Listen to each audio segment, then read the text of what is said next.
Do we just go for it? Maybe we just go for it. Because all this testing and stuff, I'm not really sure it's necessary. Hello. I've got to stop looking over there. I've got to start looking there. That's where the camera is. What am I doing here? I said, it is weird with the blocked ear, which is one of the things I was thinking of waiting to resolve before I did this, but it's practice. It can just be for me. If I like it, it can go somewhere.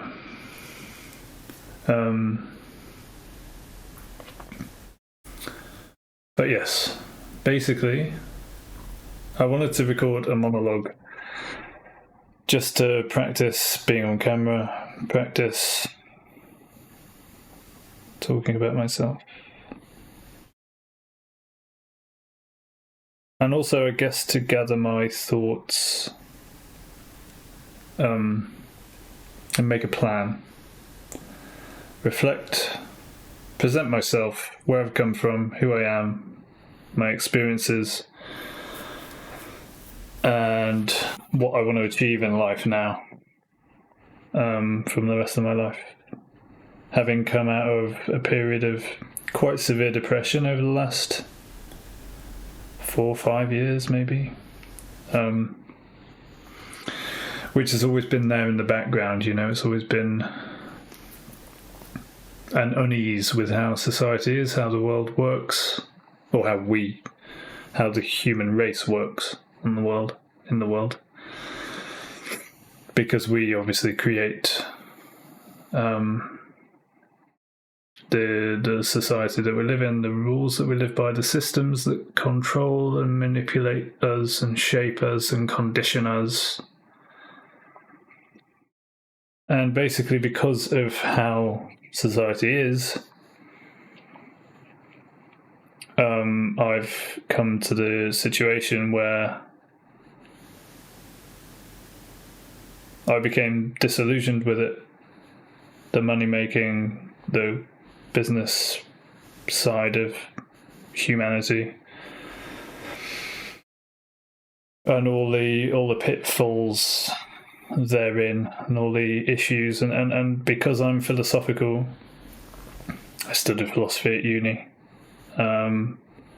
Went with the intention to do computer science, but ended up studying philosophy. But I've always been philosophical, reflective, big picture kind of thinker, high level problem solver, you could say. It became fairly quickly apparent that money seems to be, rather than a tool to lubricate human activity, which it sort of does, I feel like it causes more issues than it otherwise. It causes more issues than it helps. No, what am I trying to say? It is the root cause of many of our problems, and thus alright, it's a practice. This is just for you. So if you completely lose the thread and lose your words and such, just a little note on where I am right now, which might help. I did a couple of streams this morning. I streamed this morning, then I went climbing for a couple of hours, came back, jumped in a nice cold shower, and then made brunch, some eggs and stuff. I've just eaten that, made a coffee, second coffee of the day. Cheers. Sat down, turned the phone camera thingy on for the first time in ages. No, that's completely wrong. For the second time ever, having tested it briefly the other day. Oh, and I just noticed I was going to remove this watermark for the purposes of this video, but it's the practice, so who cares? Anyway, so that's where I am. I guess I'm recovering slightly from the cold shower and the climbing, having a coffee. I just thought I would just jump into it, just as a practice. Check sound levels. Check the lighting or whatever. Is the lighting flattering? Are we looking good? Also wanted to have a test of me talking on camera before I cut my hair, before I shave, because obviously I'm not sure what looks best. And part of the fear of getting on camera was how I would judge myself. But the other day I just did a couple of test videos and watched them back and thought, you know what? When you're acting naturally, talking to myself, also for you at home, sat there at home, because this is going to go out to millions of people, obviously.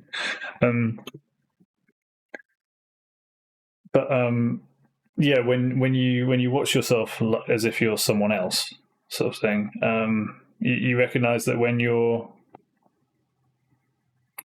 being natural, being genuine, being relaxed, being yourself, letting things flow, I guess, you tend to look reasonable, at least to yourself. And if you kind of withdraw into yourself and become reflective and nervous, and maybe you're not used to it, which is perfectly natural. I'm probably going to do that. I probably am doing that in some way. Then you notice a complete shift in how you perceive yourself on camera, which is kind of cool. So this is why I thought one of the reasons getting on camera would be useful is to observe myself and see what I think, how I can improve myself. And I often thought, well, that's just vanity, isn't it? Because you're just worried about how you look and stuff. But it doesn't have to be. Sure, a lot of people will fall into that. But it can be a way of checking in with yourself in terms of how genuine you're being, how aligned your perception of yourself is with how you're feeling and what you want to achieve, where you want to go with yourself, if that makes sense. So I guess that's part of the exercise here. The other part of the exercise is, or the other reason, is to hopefully come up with something. Are we good? Is the noise cancellation working? Yeah, I mean, it's weird. It keeps transmitting sometimes, but when it shouldn't. Hello? Okay, doesn't seem to be. Well, it's on and off.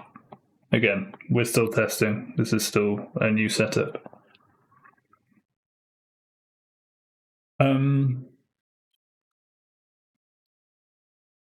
So yeah, that's kind of the point of this exercise: getting used to being on camera, having some material to watch back of myself, maybe publish it, maybe not. Maybe cut my hair and shave first if I feel like I need to do that to be acceptable in terms of my looks.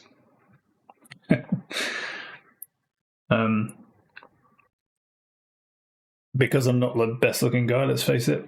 There are much more, what do you call them, camera... What do people say? Camera friendly? No, that's not it. You know what I mean. Photogenic. That's what I was after. Photogenic people out there. Again, that's part of the fear, isn't it? It's like, look, this is who I am. This is all I have. in terms of a body and a face. And I have to,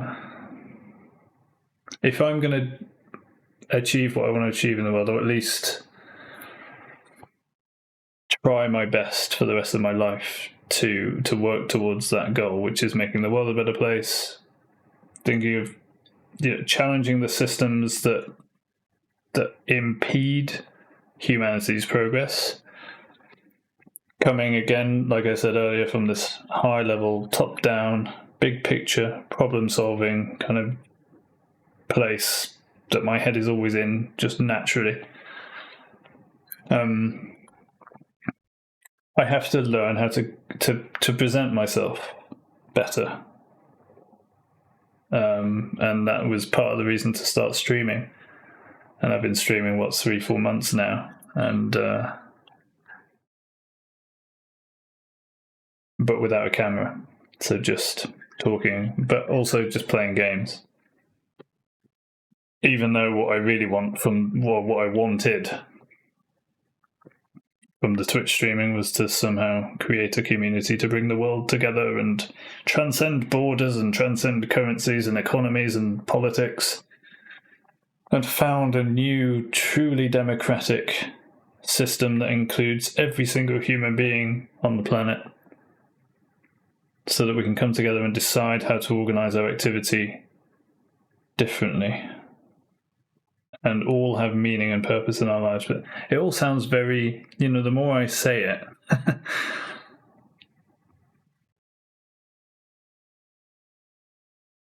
doubt creeps in straight away, whether it's attainable, whether it's sensible. I mean, the idea of humanity working together with a common goal, i.e. that of making the world a better place, making life better for every single person on the planet, and environmentally too, looking after our planet, they're worthy goals for humanity to strive towards, right? None of this GDP, economic growth rubbish, which are just metrics born of the monetary system, which are indicators of that humans have played with money this year better than they did last year. I mean, money doesn't exist for a start. It's just a shared belief system. It's just a structure of power. Basically, all money is power to consume or manipulate. And you have more or less power depending on a number next to your name. And it doesn't matter where you got that number, where you got that power from. If you have it, you have it. Everyone bows down and says, oh, you can pay me that much, I'll do this for you. You can buy all of this stuff if you want. You have the power. But all for what? Because a lot of lives, I feel, are wasted in the pursuit of money. With what as the end game? A more comfortable life. Hoping for a more comfortable life for your kids, if you have kids, so that they can just go out and earn money and try to make a more comfortable life for themselves than you had. For what, though? What's the comfortable life achieving? What's it there for? You know what I mean? That's the big question. And that's what we're lacking. I feel like that's what humanity lacks, is a cohesion, a sense of purpose, a sense of meaning, a sense of direction. And we have directions. We should have natural direction. Explore the universe and reality together. Improve our lives as much as possible, which is probably, again, these are things aimed at perfection but never getting there, because we can't have a perfect life, but that shouldn't stop us trying to make things as good as we possibly can, right? Because what the hell else are we doing? Playing with money, consuming, distracting ourselves from reality, because our lives are meaningless, leaving only escapism and a disillusioned, willfully ignorant belief that our lives are meaningful in some way, in an attempt for the human mind to cope with the existential constraints we've placed upon it with the monetary system, the economic system, the political system. You know what I mean? So here I'm wondering in the back of my mind, how is this going to look later when I start watching myself, listening to myself, rambling on without any sort of any planned structure to this. I just wanted to get on. I wanted to get on camera and start talking. So I've achieved my goal, right? I'm talking. I'm on camera. Here we are.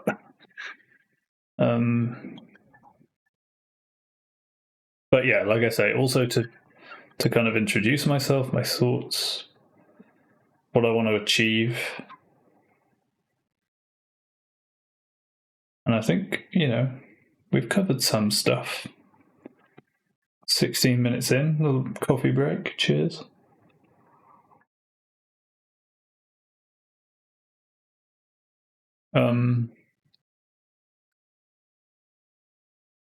I guess that's kind of a rough outline.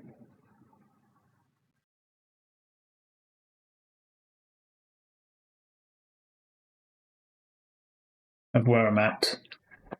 The thing is, right, I was saying about business not getting disillusioned with business. I mean, I haven't worked now for 10 years in a full-time job.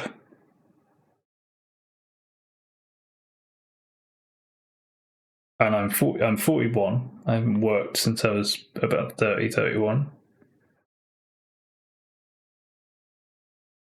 How have I got away with that? Well, I did work before that, saved money with some early inheritance from parents. Thanks, Mum and Dad. Hi, Mum and Dad. Love you. Managed to buy a house, which I own, and went back to uni, and lived on benefits for a while, trying to find different work that was meaningful for me. Coming from a place when I previously worked in IT and business, became disillusioned with it. We were literally just working with archaic, unnecessarily complicated software with IBM and Microsoft as business partners, charging clients such as universities, other businesses, etc., as much money as we possibly could to set up, maintain, and support these systems, business intelligence systems, basically, data reporting, stuff like that. And I worked at the technical back end of the software, of the environments. I say software, it involves multiple servers and, things like that. But it became quickly apparent to me, and my first job in IT was IT tech support, and that's where I started in IT. It became quickly apparent to me, though, with the business side of things, that we were literally profiting from inefficiency. That was our business model, right? Inefficient, archaic, unnecessarily complicated software, which could be made so much better very, very quickly if there was any sort of reason for humans to do it. And that was our business model. Just I worked in a small business with nice people. You would say they're nice people. For the most part. Or at least they presented as nice. That's the key, isn't it? They presented as nice. It started out feeling like, this is quite a nice small company, nice family vibe sort of thing. We could get on. And then it's like, what the hell are we all doing here? We're charging companies, $2-3 grand a day, or God knows how much money, so that I can just, install this software for them or maintain it for them or support them with it, or other consultants can do other things with it. when, let's face it, it's just shit, undeveloped old software that IBM in particular have purposefully kept undeveloped for years since they bought out the small company called Cognos. The software is IBM Cognos, basically. And Cognos used to be its own sort of startup company of I think it was maybe Canadian. A small group of people actually trying to make some decent software, and then IBM go, no, this is good, we'll take that, we'll buy them out. And then don't develop the software properly for years and years and years on end, make it a big name thing, and then suddenly they can make all this money from keeping it as it is, basically, instead of making it better. Because if they made it better and easier to use for people to maintain it themselves, they would lose partners like us, we would lose all of our money. You start to see very easily, if you're a high-level, top-down, problem-solver, big thinker kind of person like I am, the context that you're a part of, right? And that very, very, very quickly becomes very, very, very depressing. Because you realize this is just money games. This is just pointless, completely meaningless activity. And then you realize that it goes well beyond the business that you're part of and actually affects all of society too. And here's a good story. Same time I was in this company, I met my girlfriend at the time was a mental health nurse, and met her friends. We were talking.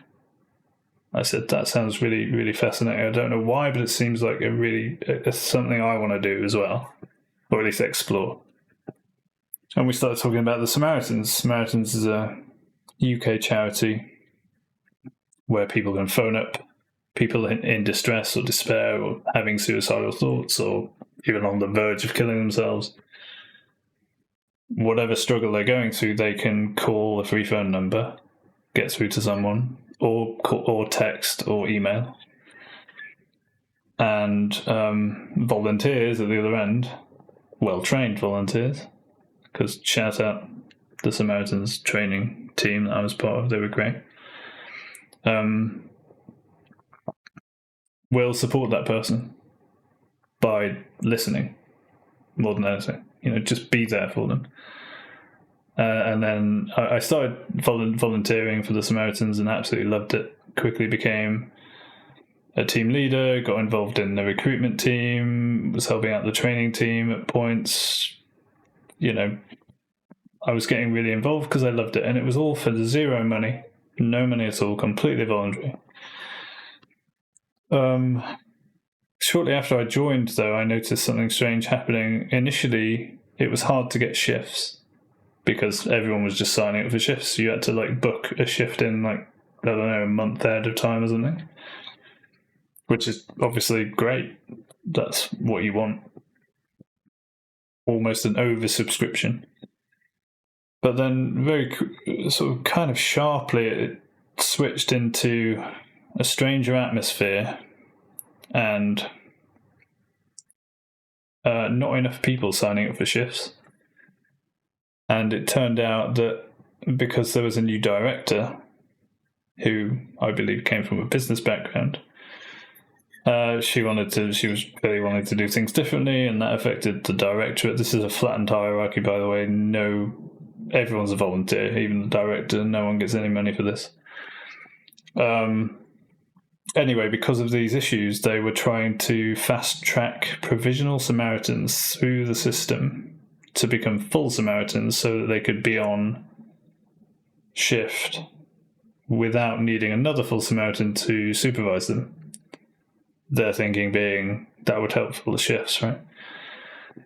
At the time, I was a team leader, and I was on shift one evening with another volunteer who had actually trained with part of my training cohort, I think. And he was saying that he was feeling pressured to become a full Samaritan, or and he heard of other people being pressured, and I was like, I'm not surprised, because I've noticed a lot of emails of people that haven't been training for very long suddenly being full Samaritans. It's like, what's going on here? Because the general rule was we should be having at least 100 hours.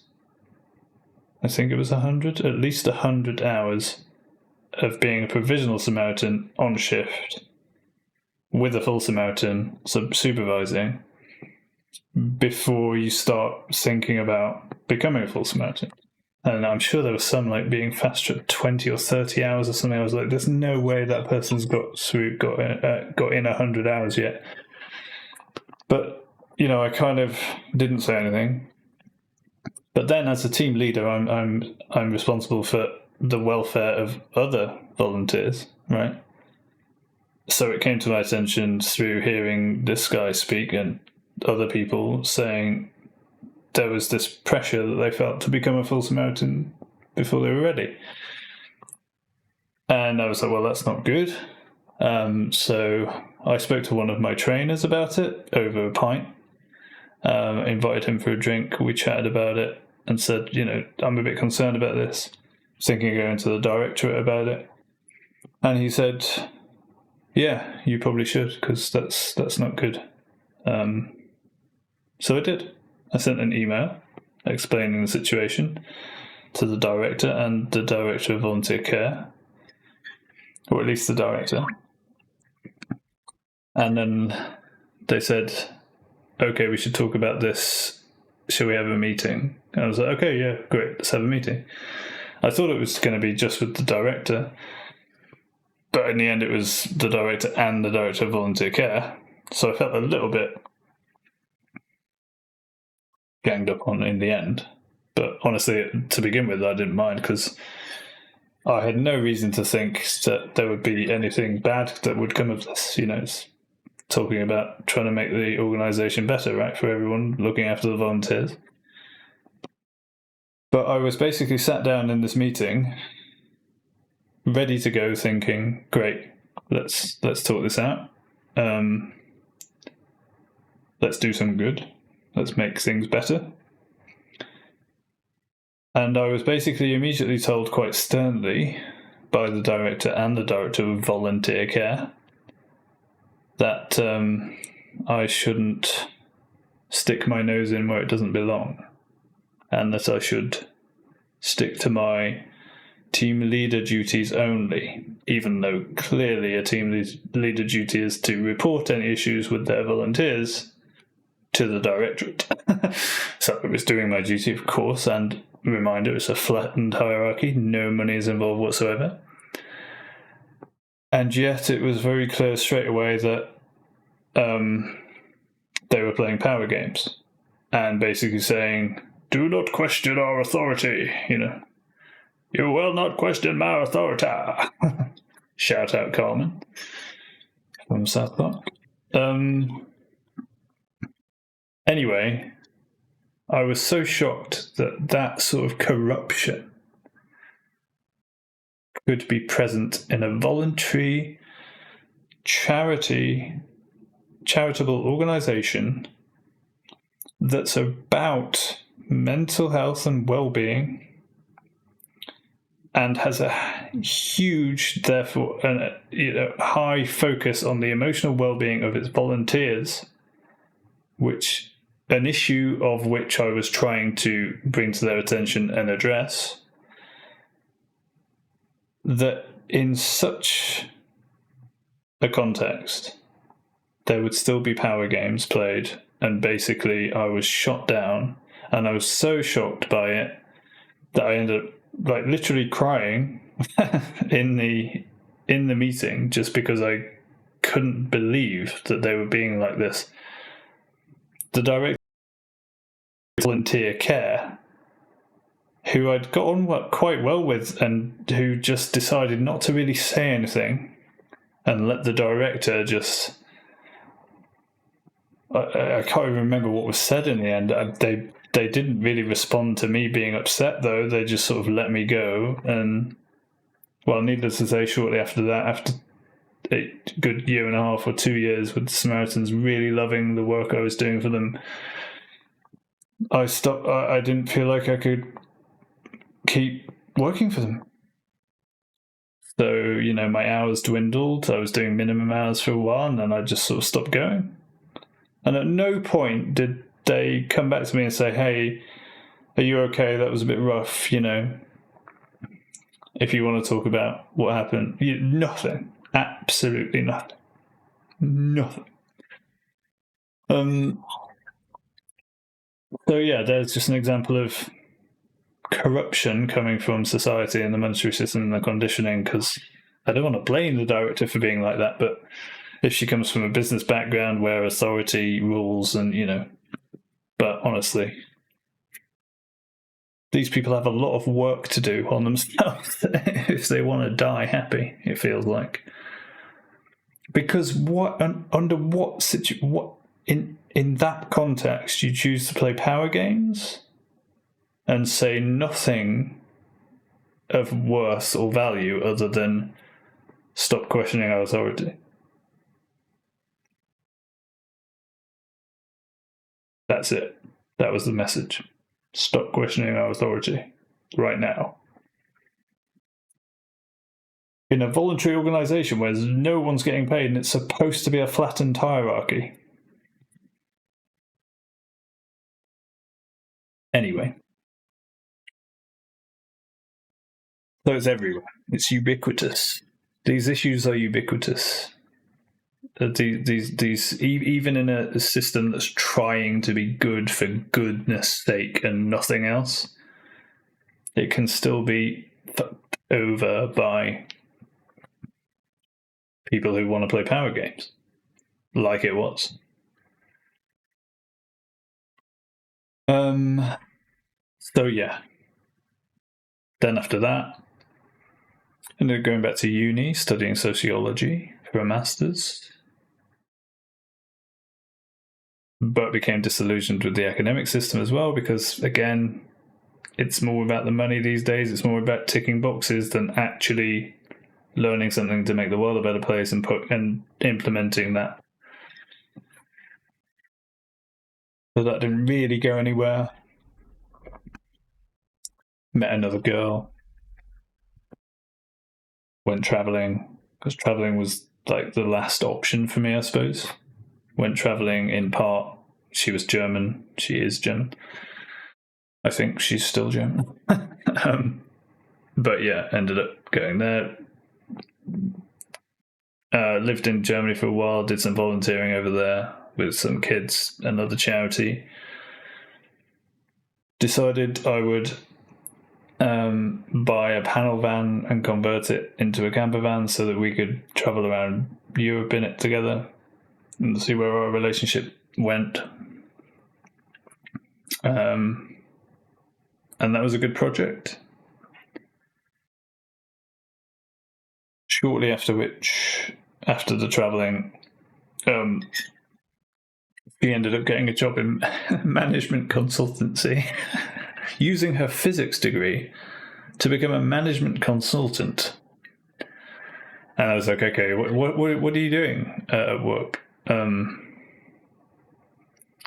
Using this AI models or machine learning and all of this stuff. I was like, okay, cool. What is it? What are you doing with it?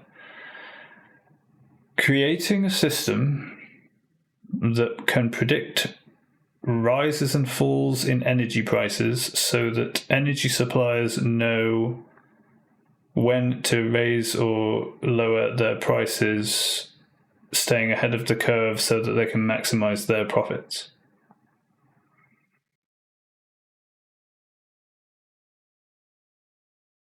Cool.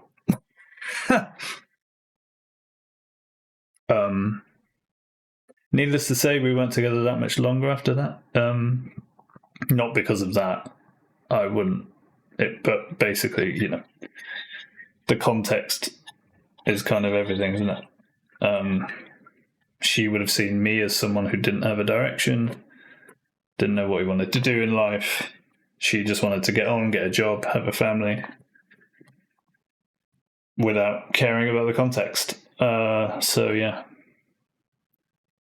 we weren't together that much longer after she started working, basically. Anyway, years of depression followed. Hopelessness. COVID hit around that time as well. That was fun. I thought, I'll just go traveling, clear my head, new experiences, write a book. Nope, you can't go traveling anymore. There's this COVID thing, which came from a wet market. Not the coronavirus research laboratory down the road. Okay.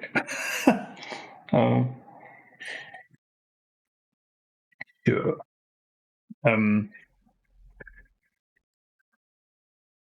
Shout out anyone who's had COVID and come through it, because it's horrible. And I don't know if you had a similar experience to me, but if there was ever a man-made, lab-grown, lab-altered coronavirus, it would feel like that. It definitely didn't feel natural. I've had lots of colds, lots of flus in my life. Well, I don't say lots, but you know. I've been ill enough in my life to know that that was not a natural illness. Put it that way. Very unnatural. Feeling like I'd lost my humanity, like half of my brain had kind of shut down. I don't know. Thankfully recovered. Anyway, don't want to get into COVID, but basically, I was lost. I'd always been lost. Having tried everything for the longest time, seemingly, and getting nowhere. Multiple relationships, multiple jobs, multiple volunteer work placements, going back to uni, multiple studying, traveling multiple times, trying to find somewhere in the world that made sense in what people were actually doing and had some sort of meaning and value to it, and just haven't found it. Just haven't found it. So, somehow coming out of a few years of depression, I'm now starting fresh. No relationship, no friendships, even. Living in my house again where the old life was, but thankfully has now been sort of forgotten with new decorations and stuff. A fresh start, shall we say. And now I feel like I have the rest of my life as a bonus, because I didn't kill myself, which could have happened. At least it felt like it at times. I'm still here, so a bonus life now. And what to do with it? Well, it has to be meaningful, right? So it has to challenge these systems that get in the way, the monetary system, and the fact that people, it traps so many, countless millions of human beings into this financial constraint, where most people are just trying to earn enough to pay rent, to pay bills, and it doesn't matter what job they have, or if they hate it or not, or if they kid themselves that they actually quite like it when really they don't, and they're really depressed and they just want to get home and watch Netflix and eat pizza and eat chocolate and all the rest of it to escape it and play computer games like I have and still do. Hopefully not to escape it as much now, but that's always a factor. And we have so much consumerism based on escapism, don't we? Why is that? Why are we all trying to escape reality? Is it because the reality we've made is actually quite depressing? Maybe we should think about that. Maybe we should address that. Sound like a good idea? Oh, I think so. Anyway, so that's the sort of thing I wanna do, and I'm up against it, obviously, because even when most people I meet who say, "Oh yeah, it's totally right," we should do things differently, the next day they'll go to work or they'll do their routine and keep things the way they are, because the only reason things are how they are is because every day, if we do the same thing, things aren't going to change, And I don't want to say I'm suggesting some kind of crazy revolution. It's more like we need a system. We need an alternative, and I guess this is what I want to work on. Because for the first few months of streaming now, I recognized that I was having quite a lot of repeated conversations where I would just repeat myself talking about this idea of democracy for humanity, like true democracy, where we all together decide how to organize our activity and not let financial constraints, the monetary system, the political system dictate that for us. So instead of deferring our responsibility onto the few who have all the money or the few who have all the power in politics, realize that we have the power to change the world. Only we have the power to change the world. No one else does. No one else will change it for us. And I don't know how that was sounding. I was just stirring my coffee. Maybe I shouldn't do that. Are you AI monkeys working well in there? Keeping the noise suppressed? I hope so.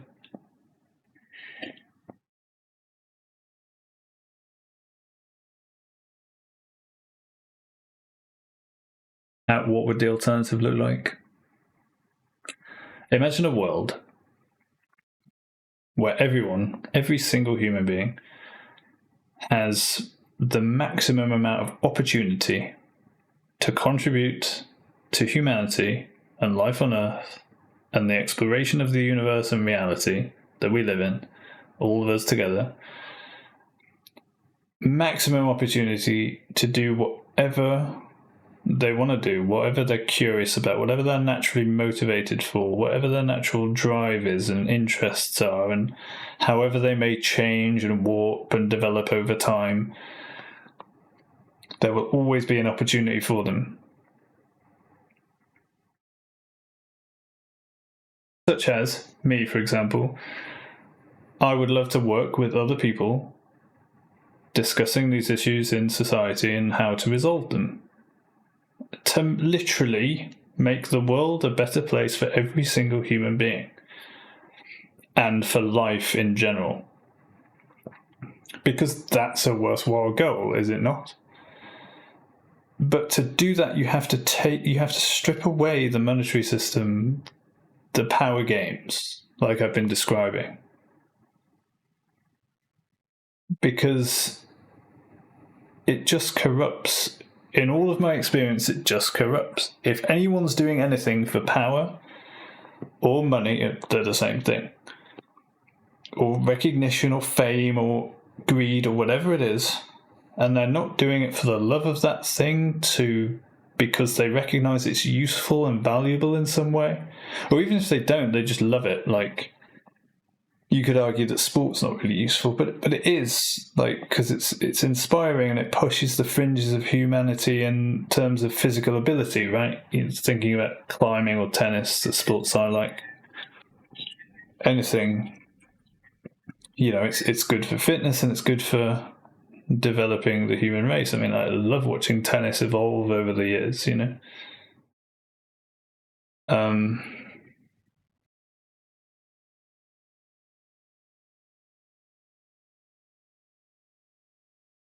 I could get into, what about the bad actors? Maybe I should say the same thing I've been saying on stream recently. You start from just an idea I had, which I don't know if it would work, but it's an idea. Why not play with ideas? Every human being on the planet has a vote. We are all connected democratically through the internet, which is very possible these days. We start with fundamental votes that connect us, not divide us, like Do you want to live or do you want to die?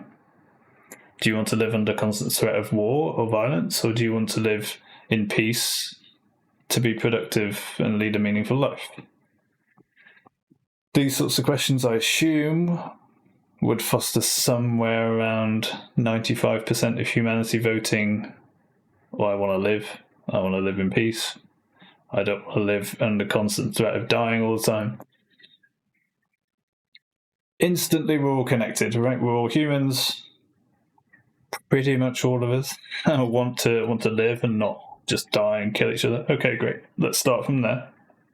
So we all agree together to stop the wars. And that's a good starting point. And it's like, okay. Then I guess the argument I came up with after that was, well, what do we do with the 3 to 5% of psychopaths or sociopaths who just want to kill other people? The key point here is we'll just decide it together. Maybe we lock them up. Maybe we kill them humanely. But what we would do, first of all, absolutely, given the principle of maximum opportunity for every single individual, is under such a system, you would have a vast network of people like me who love mental health work, trying to help people live the best life they can and get through their personal issues. And so these people who say, for example, the worst case, someone who just can't help but kill other people. They just love it. They feel no love, no compassion whatsoever. Horrible existence to imagine, not having access to love or compassion. But some people will be like that, I guess. However, understand they would have access to all the support they could possibly want in order to become, a functioning member of society. To join the 95% of people who have voted not to kill each other and to do something meaningful with their lives. If they still, after all help has been given to them, they still just want to run around killing everyone, what do we do with them? We'll decide. Maybe killing them humanely is the best way. First of all, give them the options. The 3 options I came up with was kill them humanely, lock them up indefinitely in the hope that they maybe come around one day, or Battle Royale Island, where we put people who just want to kill other people with other people who just want to kill other people and let them go at it. Maybe that would give them the most meaningful life they could possibly lead. Maybe, right?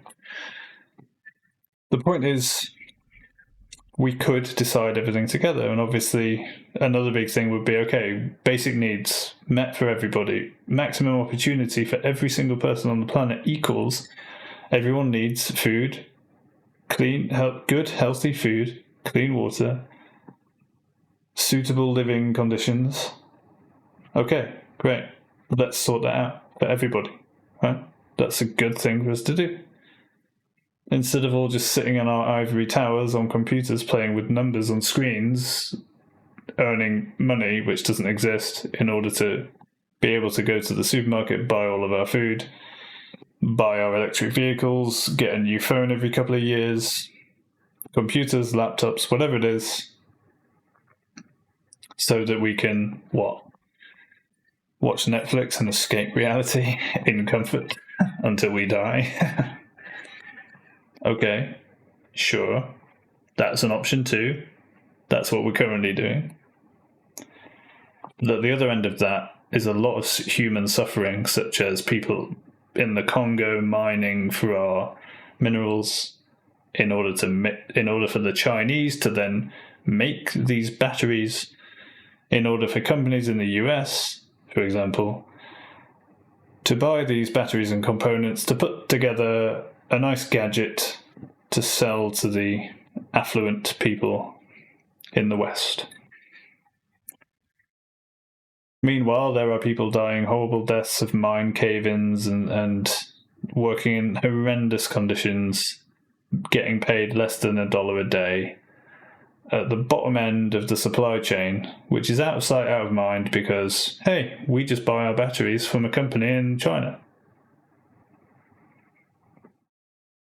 It's not our fault if they're not making sure that the miners in the Congo are, having good working conditions or getting enough pay to live on. It's not our problem. Well, it's everyone's problem, I'd like to think. It's just that most, or a lot, probably most people don't think about that stuff, don't want to think about that stuff. And if they do think about that stuff, they'll say, yeah, isn't it horrible?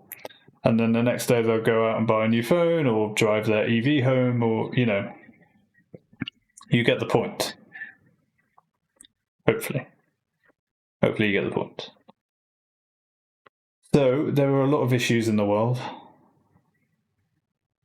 If you look at it from a high-level, top-down perspective, big picture perspective, think alien coming to look at planet Earth, seeing what these human beings are doing, playing with money, consuming halfway around the world, people are suffering for it.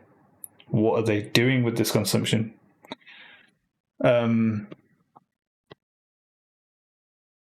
You start to see a bleak picture. And I believe a lot of the mental health epidemic issues that we're facing in the West, including people just deciding to hire a truck and drive it into a crowd of people, call it domestic terrorism, whatever you want to call it, kids getting a gun, shooting up kids at a school in the US. That's happened multiple times now, which is insane. It's insane. That sort of insanity is more easily understood in the context of a meaningless society. With no meaning attached to it, human beings within it will naturally drive themselves to some kind of mental space that they can deal with, even if it's by attaching themselves to an extremist ideology, or just killing themselves because they can't escape it, or just being depressed for the rest of their life, eating loads, getting addicted to whatever, doesn't matter. Drugs aren't bad. Drugs are just drugs.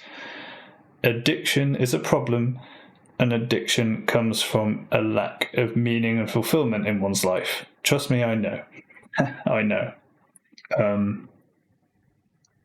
And it doesn't have to be drugs. It can be anything. People get addicted to food, get addicted to fitness, get addicted to work, workaholics, right?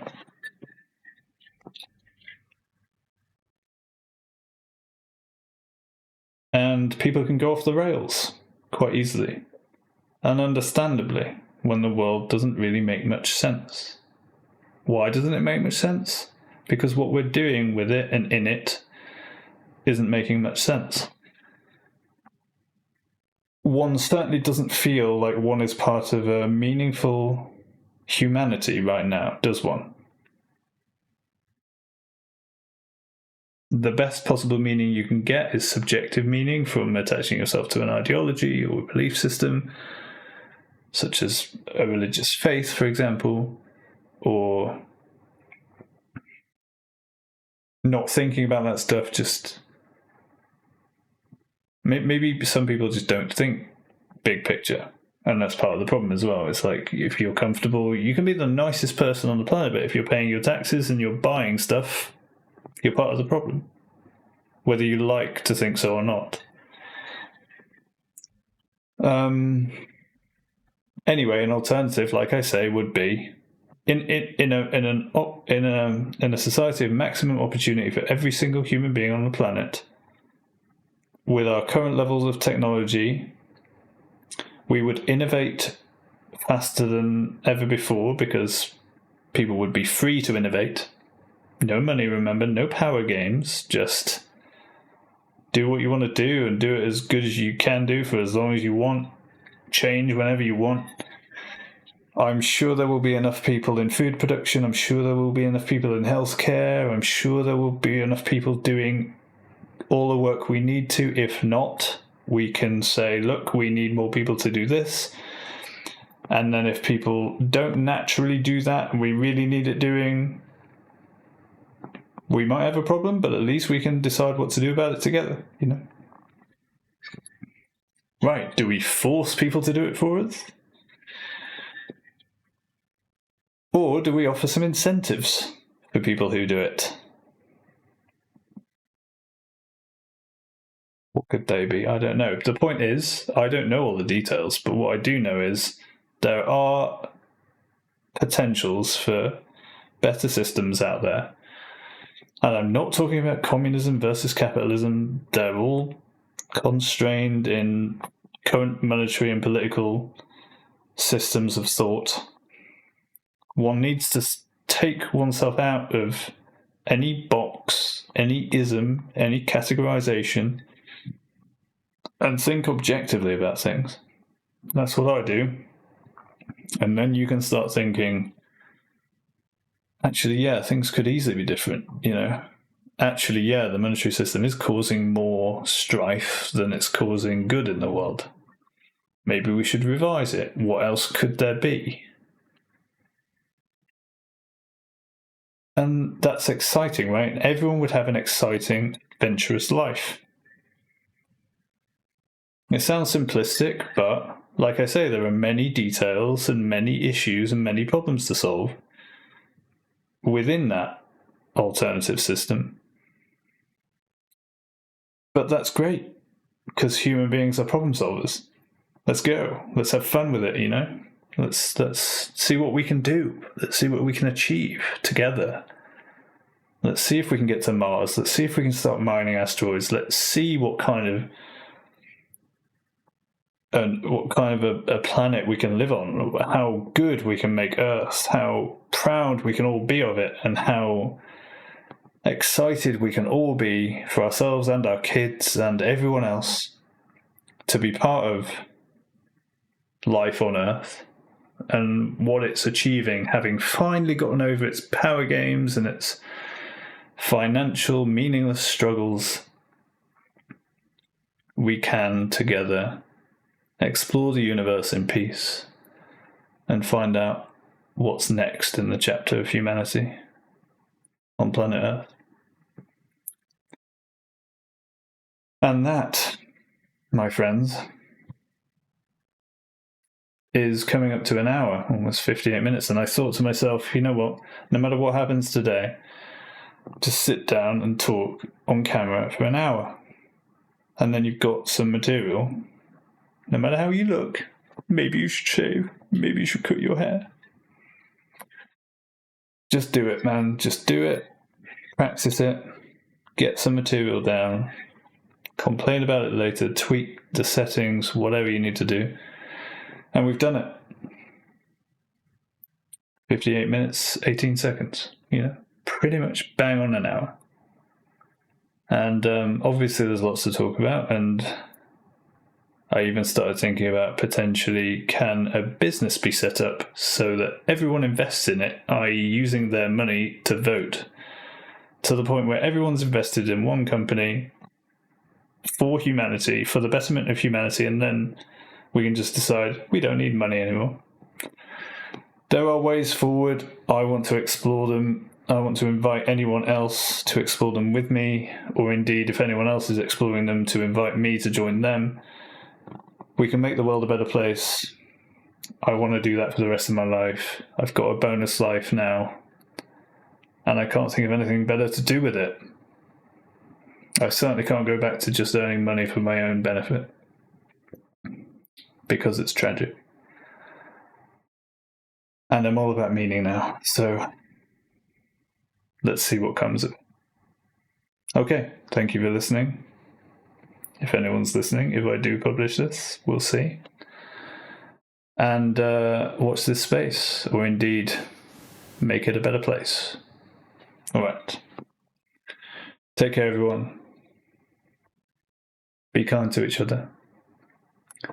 Choose love, not fear. And I'll see you next time. Ciao for now.